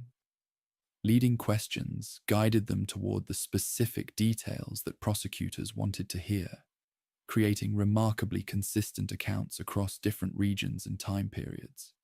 Coercion, when officially permitted, was supposed to be carefully regulated. Legal authorities developed elaborate rules about when it could be applied, how long it could continue, and what methods were acceptable. But these regulations were routinely ignored or circumvented by creative interpretations. Torture could be applied if there was sufficient proof of guilt, but the justification required was often nothing more than public suspicion or the testimony of other diabolic suspects. The strappado was among the most common coercive techniques used in these cases. The victim's hands were tied behind their back and attached to a rope that passed through a pulley in the ceiling. They would then be hoisted off the ground with their full body weight hanging from their arms twisted behind them. Weights might be attached to their feet to increase the agony. The pain was excruciating, and permanent damage to shoulders and arms was almost inevitable. Leg screws, thumb screws, and the rack were also commonly employed. These devices could be gradually tightened to increase pain, without necessarily causing immediate death. The psychological effect was often as important as the physical agony. Victims could see exactly what was being done to them and understand that the pain would only increase until they provided the admissions their torturers demanded. The questioning during torture followed predictable patterns. Prosecutors had standard lists of questions about diabolic pacts, sabbat attendance, harmful enchantments, and the identities of accomplices. When victims provided answers that differed from expected narratives, they would be tortured further until their statements conformed to orthodox beliefs about maleficium. The requirement to name accomplices was particularly cruel because it forced victims to choose between continued suffering and condemning others to the same fate they were experiencing. Many initially resisted identifying others, but few could withstand prolonged agony.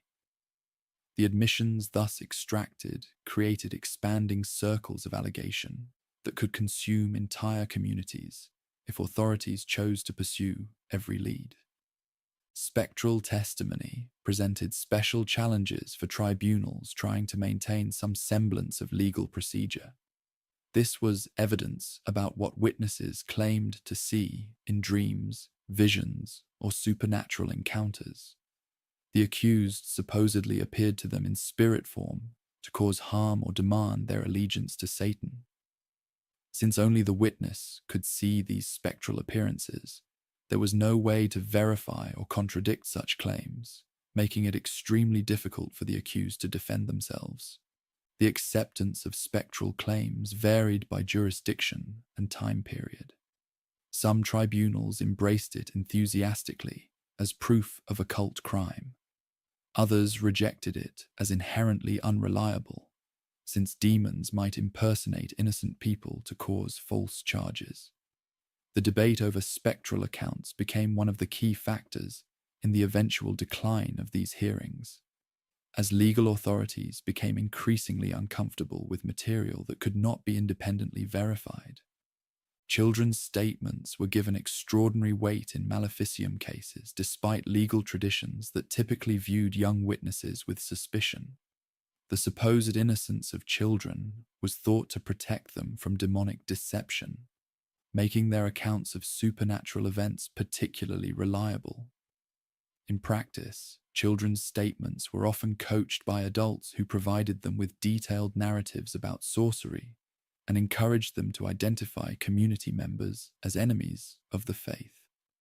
The most famous example of children's accounts devastating entire communities occurred in Salem, Massachusetts, but similar patterns appeared throughout Europe. Young accusers seemed to enjoy the attention and power that their testimony provided, while adults encouraged them to continue making denunciations that confirmed existing suspicions and fears. Property confiscation became an integral part of these cases, providing both motivation for continued prosecutions and funding for the expensive legal machinery. The possessions of convicted spell workers were typically seized to pay for the costs of their hearings, including fees for judges, prosecutors, torturers, and executioners. Wealthy suspects were particularly attractive targets because their assets could fund multiple additional proceedings. The economic incentives created by property confiscation corrupted the entire judicial process. Courts had financial interests in convicting the defendants rather than protecting their rights. Professional pursuers of arcane criminals could guarantee their continued employment by ensuring steady streams of convictions that would generate funds for future investigations.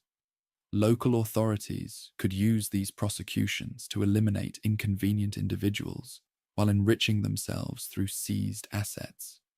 Professional executioners developed specialized expertise in dispatching large numbers of condemned suspects efficiently.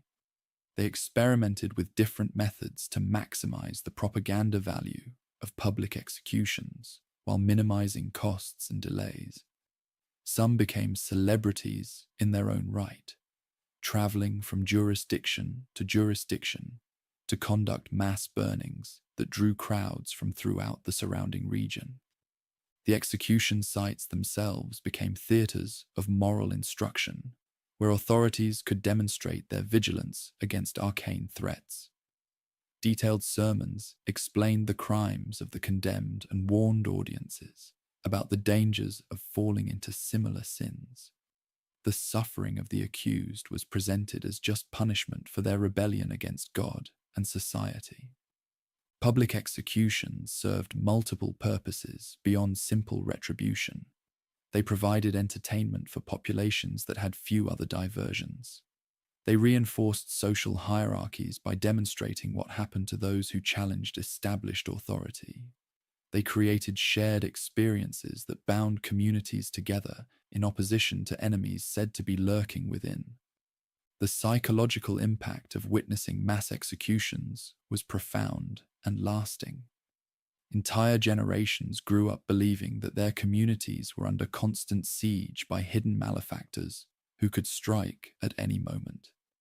The fear of indictment became a powerful force for social conformity, discouraging any behavior that might seem unusual or threatening to nervous neighbors.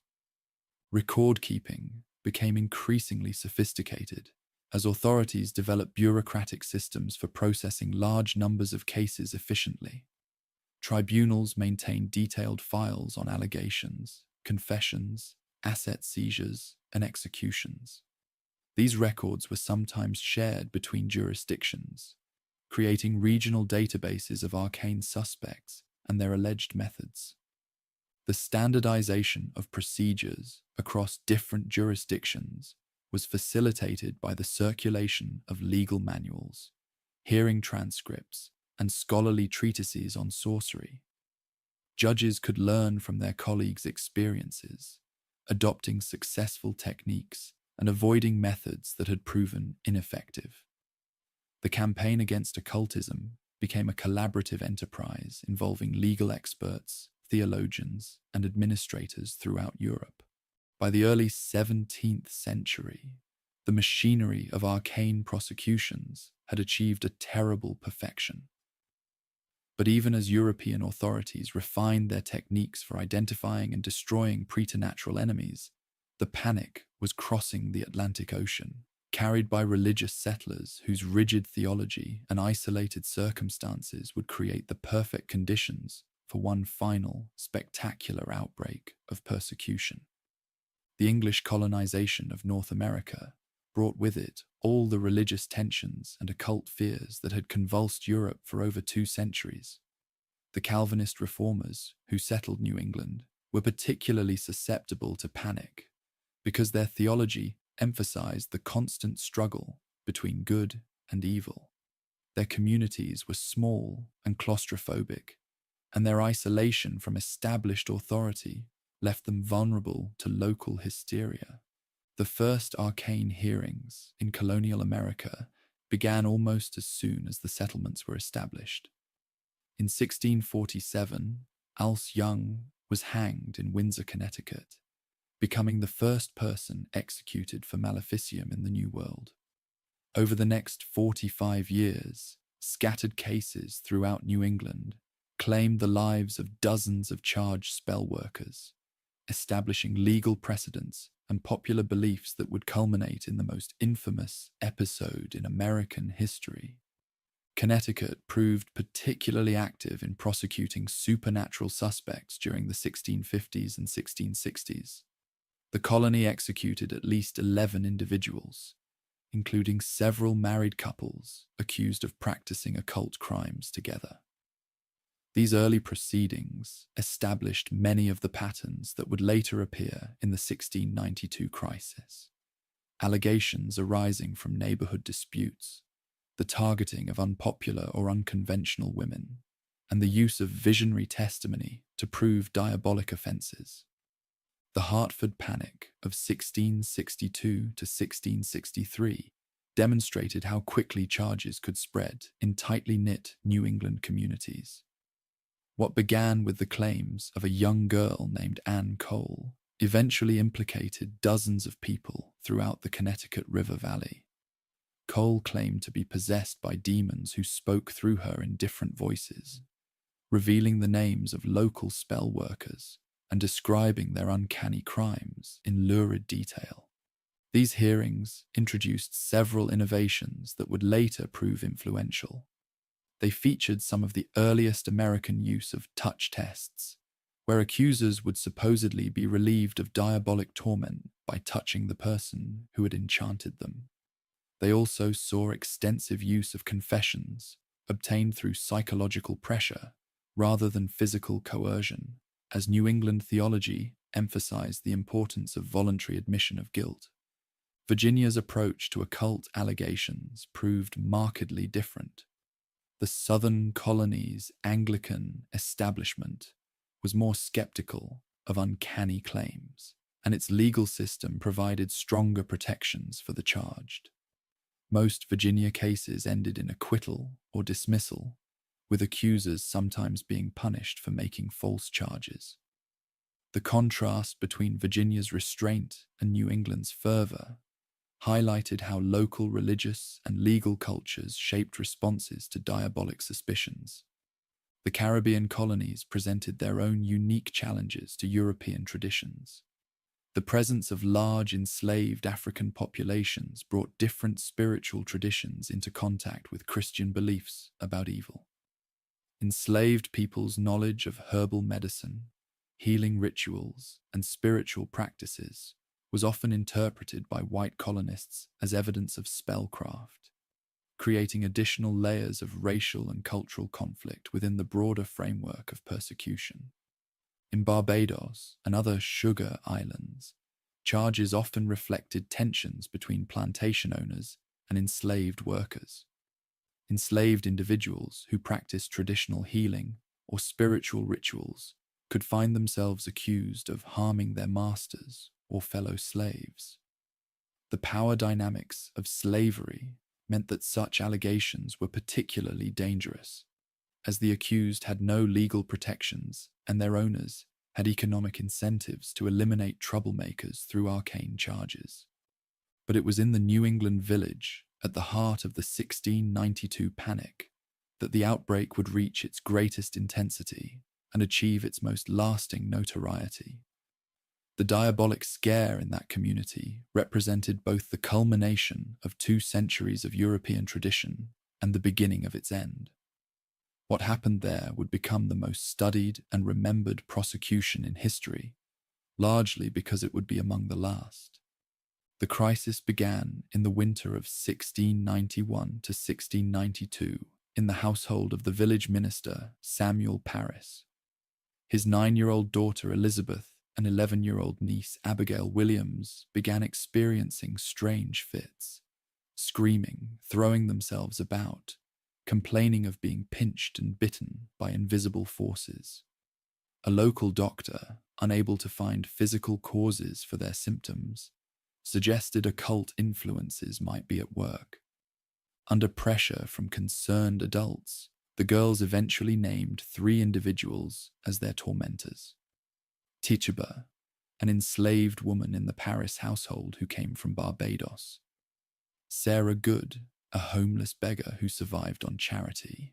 And Sarah Osborne, an elderly woman who had scandalized the community by living with a man before marrying him. All 3 fit the traditional profile of the malefactor, marginalized individuals with little social standing or protection. The choice of these first 3 suspects was not accidental. Tituba represented the exotic and dangerous influences that colonists associated with the wider Atlantic world. Her knowledge of Caribbean spiritual practices and her race made her an obvious target for preternatural suspicions.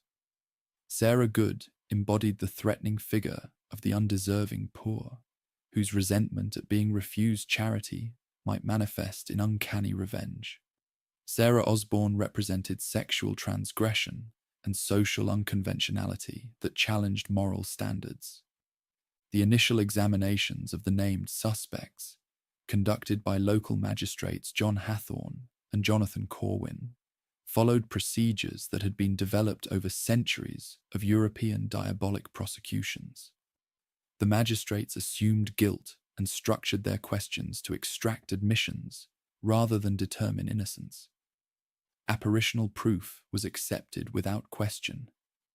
If the afflicted girls claimed to see the spirits of the charged tormenting them, this was considered sufficient to justify conviction. Tituba's confession proved crucial in transforming a local incident into a major crisis. Whether through fear, calculated survival strategy, or belief in the spiritual world described by her questioners, she provided detailed testimony about making pacts with the devil, attending enchanted meetings, and conspiring with others to harm the colony. Her confession validated the magistrate's worst fears and suggested the village was under attack by an organized conspiracy of uncanny enemies. The spreading panic was fueled by several factors unique to the community's circumstances. The settlement was deeply divided by factional disputes over land, clerical authority, and economic development.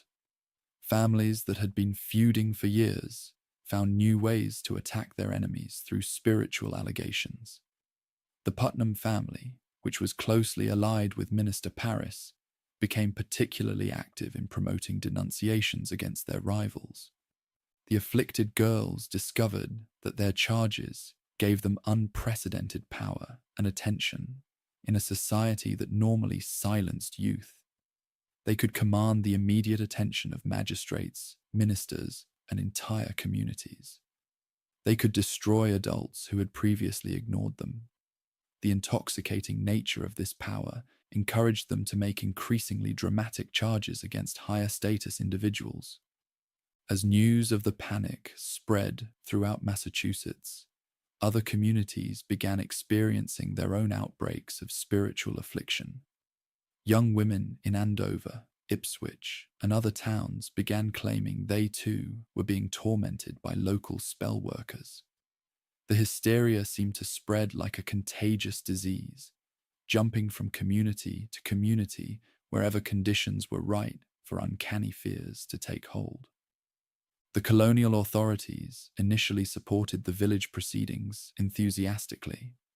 Governor William Phips established a special tribunal of Oyer and Terminer to handle the growing caseload. The tribunal was headed by William Stoughton, a Harvard-educated minister and judge who believed deeply in the reality of the occult threat facing the colony. Stoughton and his fellow justices accepted all the evidentiary practices that had been developed during earlier persecutions. They admitted apparitional proof, touch tests, and confessions obtained through psychological pressure. They allowed the afflicted girls to interrupt proceedings with dramatic displays of spiritual torment. They treated denial of guilt as evidence of continued allegiance to the devil and admission as proof of redemption. The prosecutions moved with terrifying speed through the summer of 1692.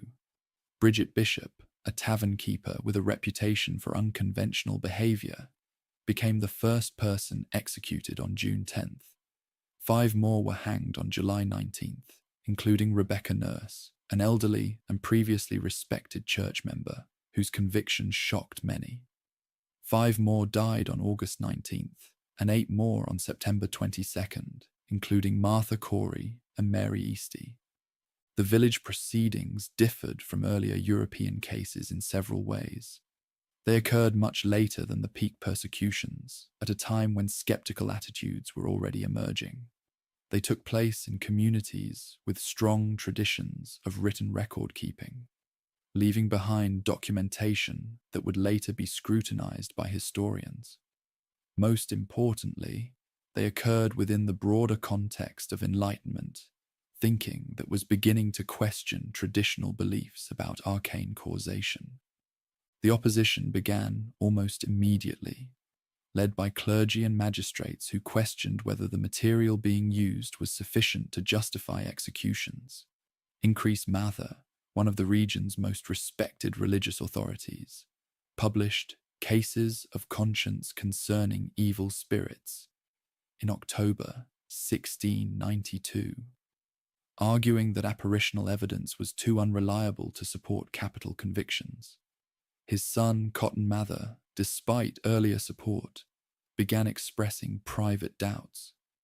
The turning point came when the charges began targeting people whose guilt seemed impossible to believe. When the afflicted girls denounced Lady Mary Phips, the governor's wife, even the most credulous observers began to question whether things had gone too far. Similar doubts arose when prominent ministers and magistrates came under suspicion.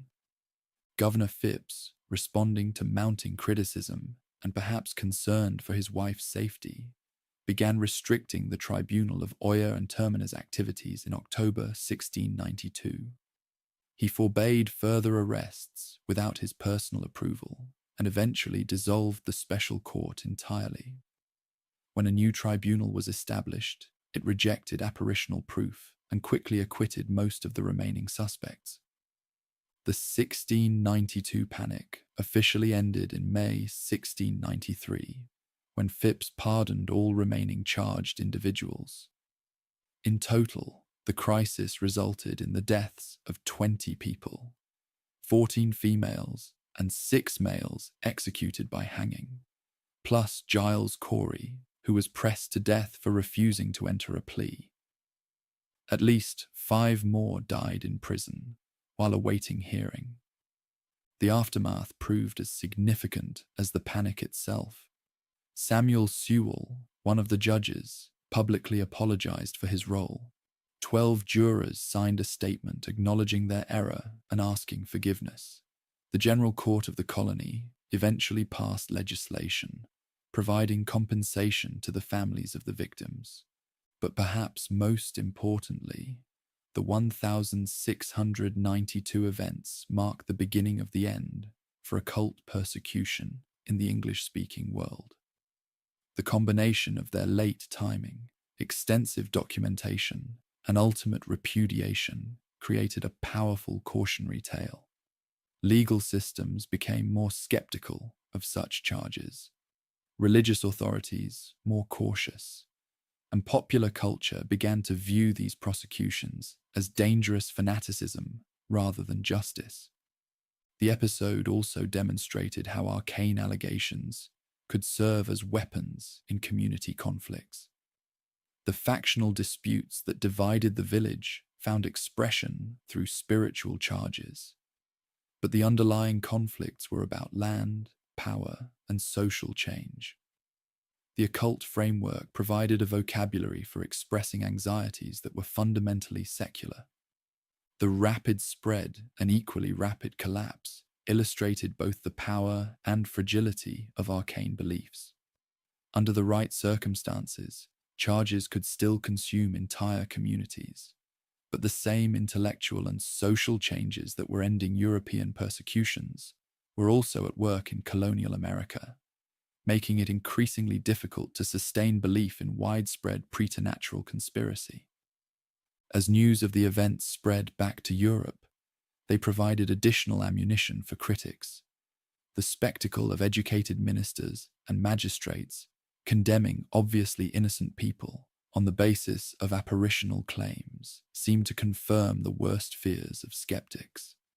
The 1692 panic became a cautionary tale, not just for Americans, but for Europeans already questioning the wisdom of continued occult persecution. The panic had crossed the Atlantic, but it would not survive the crossing back. The Age of Fire was finally drawing to a close. Throughout the 18th century, a combination of intellectual, legal, and social changes would gradually extinguish the flames that had consumed hundreds of thousands of lives across 2.5 centuries of European history. The Enlightenment brought new ways of thinking about causation, testimony, and human nature that were fundamentally incompatible with traditional beliefs in magic working. Philosophers, like Voltaire, ridiculed occult explanations for natural phenomena, arguing that what previous generations had attributed to sorcery could be better explained through scientific observation and rational analysis. David Hume questioned whether miraculous events were even theoretically possible, suggesting that extraordinary claims required extraordinary evidence, something inquisitorial proceedings had never delivered. The emerging scientific methods offered alternative explanations for many phenomena once blamed on arcane forces. Medical knowledge was advancing rapidly, providing natural explanations for diseases and conditions previously seen as uncanny. Weather patterns were beginning to be understood through atmospheric science rather than preternatural intervention. Agricultural failures could be traced to soil conditions, pest infestations, and climate variation rather than diabolic curses. Legal systems were also evolving in ways that made occult prosecutions increasingly difficult to sustain. The modern concept of burden of proof placed responsibility on prosecutors to demonstrate guilt rather than on defendants to prove innocence. Rules of evidence became more stringent, excluding testimony that could not be verified. The use of torture was gradually restricted and eventually eliminated in most jurisdictions, making it impossible to obtain the confessions that had underpinned centuries of arcane proceedings. Professional legal training created a class of judges and attorneys who applied systematic approaches to testimony and procedure. These professionals were generally more skeptical of magic-related charges than the local magistrates and clerics who had previously dominated these cases. They understood the importance of due process and were less inclined to abandon legal protections in pursuit of alleged diabolic suspects. Economic transformations also played a role. As European societies became more commercially connected and economically diversified, the local grievances that fueled many denunciations became less central to public life.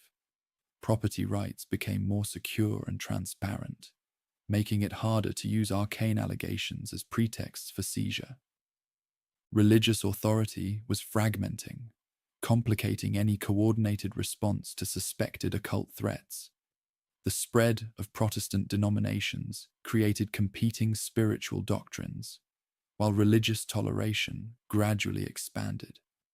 This allowed for diversity in belief systems that might previously have been condemned as magic working. Declining belief in diabolic pacts and enchanted maleficium proved crucial. As educated elites questioned whether arcane agents truly possessed uncanny powers, the theological rationale for purges began to crumble. If spell workers wielded no real influence, there was no urgent need to seek them out and destroy them. Popular culture began shifting away from mystical explanations for misfortune.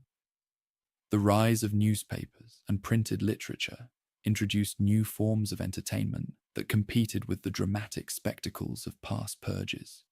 Scientific ideas were increasingly shared through books and public lectures. Urban populations grew more skeptical of folk beliefs and mystical attributions.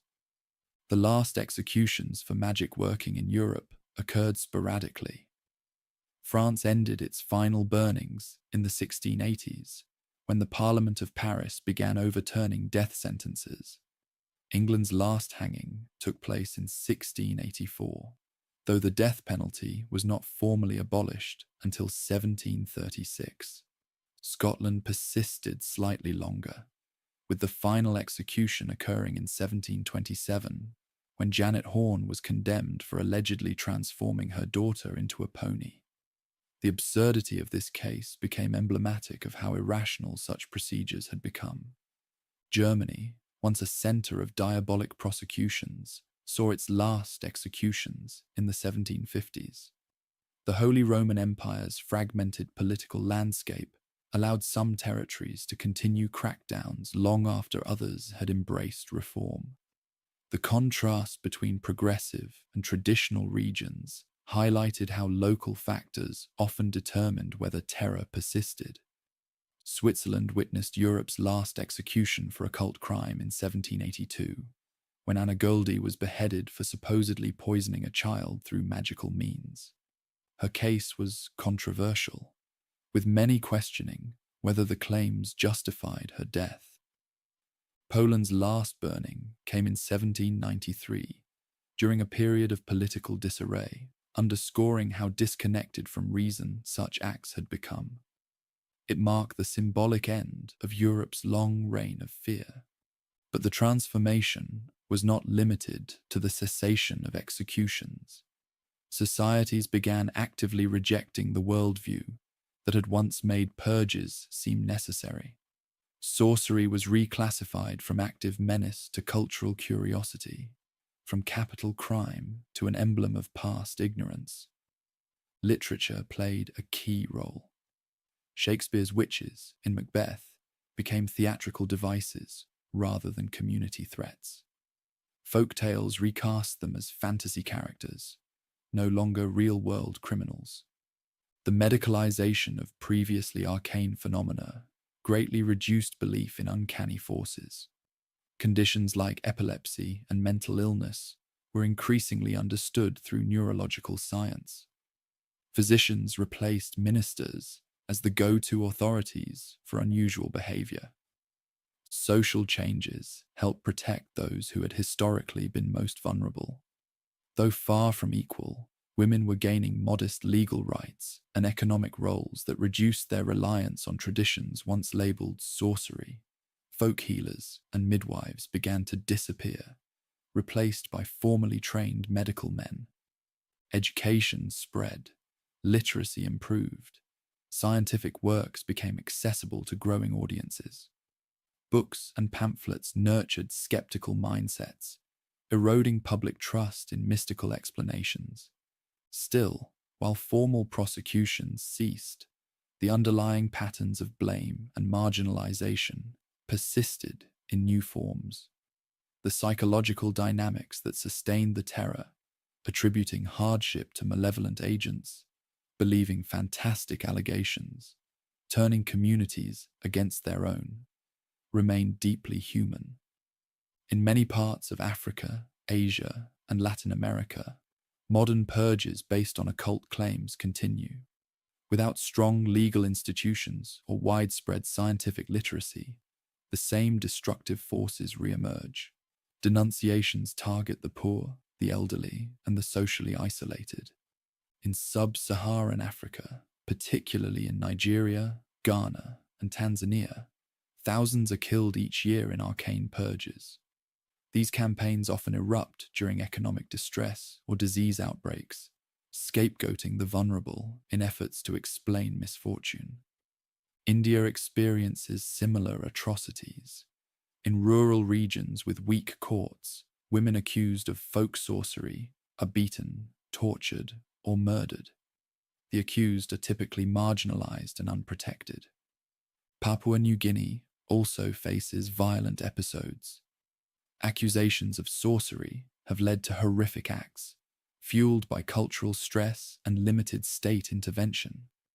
Even in developed nations, elements of the same psychology persist. Moral panics like the satanic ritual abuse scare of the 1980s mimicked historical patterns, relying on coerced testimony, targeting the unpopular, and feeding mass suspicion. The McMartin preschool case exemplified this. Despite a total lack of credible evidence, families were ruined and millions spent prosecuting supposed occult crimes based on stories from coached children. Modern political crackdowns also reflect historical dynamics. The phrase witch hunt has become shorthand for politicized accusations based on flimsy evidence. McCarthyism echoed past terrors, demanding confession, punishing association, and destroying lives on suspicion alone. Meanwhile, feminist thinkers began to reclaim the figure of the maligned healer. From the 1960s onward, scholars and activists reframed past crackdowns as patriarchal assaults on female autonomy. The arcane suspect became a symbol of resistance. The wise women and midwives once hunted were reimagined as protectors of knowledge, independence, and dignity. Their demise, seen through this lens, marked the forced transfer of power from female community leaders to male-dominated institutions. Neo-pagan and Wiccan movements further transformed this legacy. Rejecting Christian demonization, they embraced arcane symbolism as spiritual empowerment. The figure once feared became one of healing and identity. Wiccans often honor the memory of past victims, viewing their practice as a revival of ancient, persecuted traditions. Though historically debatable, this narrative has proven deeply meaningful for many. The idea of a witch hunt also gained metaphorical power in academia. Scholars analyzing genocide, repression, and communal violence draw parallels to earlier purges, illustrating how group fears manifest in institutional cruelty. Understanding the dynamics of historic campaigns against supposed magic workers offers insight into present-day hysteria. The psychological mechanisms, fear, projection, scapegoating, remain. Legal protections created in response to arcane prosecutions, rules of evidence, rights of the accused, due process, are now cornerstones of justice. The bitter lessons of history shape the safeguards of modern law. As we reflect on the centuries of diabolic allegations that reshaped Europe and America, we must honor how far we've come and recognize how easily fear can return. The flames that consumed tens of thousands have died, but their lessons endure. In an age of rising division and moral panic, their story reminds us how thin the line can be between justice and hysteria. Those maligned healers Those condemned spell workers are no longer seen as monsters. Their wisdom, once buried under fire and shame, is being rediscovered. Their pain, long ignored, is now part of our collective reckoning. The purge has ended, but its echoes remain, and with them the warning. Never forget how quickly fear can destroy, and how urgently reason must defend the light against the return of darkness.